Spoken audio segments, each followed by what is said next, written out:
কি হয়েছে গো তোমার? দাদা মানে রাত্রেবেলা পিকনিক করে টাল হয়ে আছে, জ্ঞানই নেই কোনো। ও দাদা, তুই দাদা মানে রাত্রেবেলা পিকনিক করে টাল হয়ে আছে নাকি গো? আমি সব খাই, দুদিন ধরে গ্যাসের সমস্যায় ভুগছি, দেখতে আসার নাম নেই, আর বলছিস টাল হয়ে রয়েছি, তোর টাল ভাঙিয়ে দেবো। আমি কি করলাম? যত সব উল্টাপাল্টা কথা। গত বছরে শুয়েছিলাম, এই বছর ঘুম থেকে উঠলাম।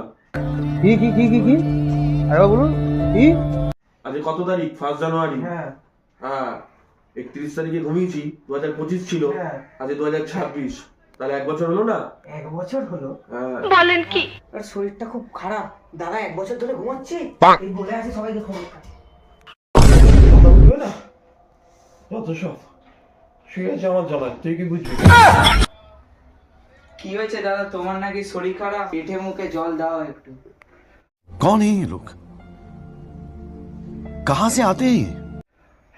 আরে হতচ্ছাড়া, পেটে আর মুখে জল দেবো?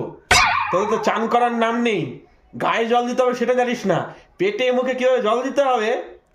জল আর জল।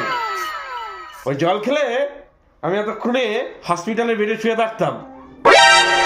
পাকা পাকা বাচ্চা, অল্প বয়সের ছেলে, পেটে জল দাও। তবে বেশি জল খেয়ে পেটে মশা আর মাছির ডিম পারুক।